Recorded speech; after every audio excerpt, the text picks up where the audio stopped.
Hey guys, what's up? In today's video, I want to talk about the financial advice I wish my 16-year-old self had. And now, the reason I'm making this video is because I'm, 10 plus years older than that now.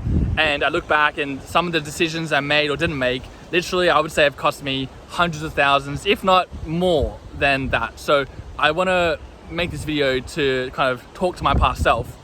And hopefully it's entertaining and valuable for you guys as well. So I'm going to cover four things that come to mind.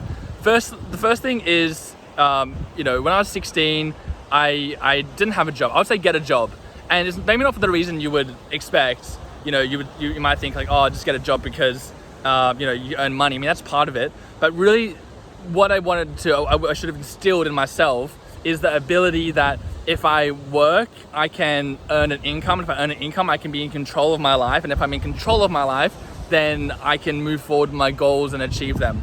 Because at 16, I didn't really feel in control of my finances. I more just thought, my mom and dad are paying for things. I'm going to school. I'll probably go to uni afterwards. Don't know what that looks like, but I'll get a career. And then, years later, then I'll be more in control of my finances. But I think I really should have, even if it's just part-time, seen my bank account go up and then develop that feeling of, oh, I'm actually, growing in that ability to be able to move my income up and be in control of my life. So I think that would have inspired me more, and I would have taken more steps, and that would have been the first thing. Now, the second thing I would have done for sure is I would have aimed to buy a property as early as I can, ideally 18. Even if I was still, I was 18 when I graduated high school.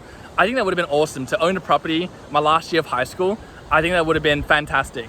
Even if it's something really cheap, even if it's a small, apartment or, not the most expensive thing in the world, I think it was definitely achievable. And then again, 10 plus years later, property has gone up so much, particularly in just my local area. I live in Sydney, as many of you would know. But even if I just bought like a cheap apartment, and then it just would have been so good to be a landlord, have rent coming in, again, feeling that control, like, oh wow, I can be in control of my life. And I don't see any reason why I couldn't have. All my bills were covered by mum and dad, my food, shelter, activities. I probably could have got a bit of support from them as well. So, if I'm working 16 and 17 and 18, part-time, and then, even if I just needed a bit more time, work full-time for a year after school at 18 to 19, take a gap year, there's no reason that I couldn't have bought a property earlier, and that would have, magnified many times over. I think you get my drift. So that was very costly.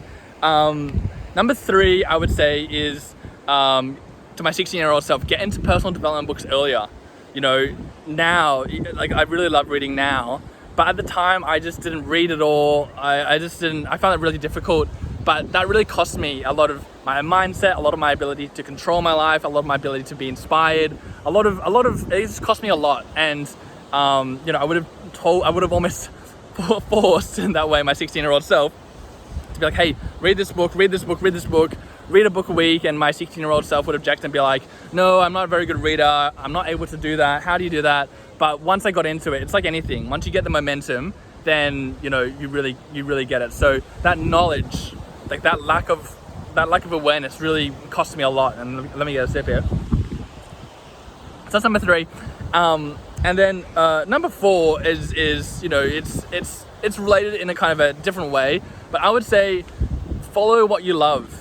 When I was 16, I would often think about what would other people think of me, and I don't want to do that subject, or I don't want to do that, or I don't want to look foolish, or people already know me as this person in this way.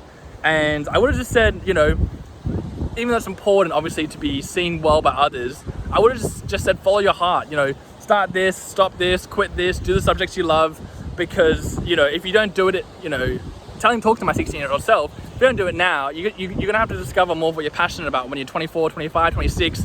So school, I think one of the biggest values in school is actually knowing and understanding yourself, the passions you like, what you don't like, and there's no better place to try it, I would say, than when you're 16 and that age. So I would say don't be afraid of making mistakes, don't be afraid of looking foolish, and discover who you are, because that's going to serve you so well in you finding your career and purpose and passions. And if you have those things in fulfillment, that's going to lead to a much higher income as well. So that's my advice to my 16-year-old self.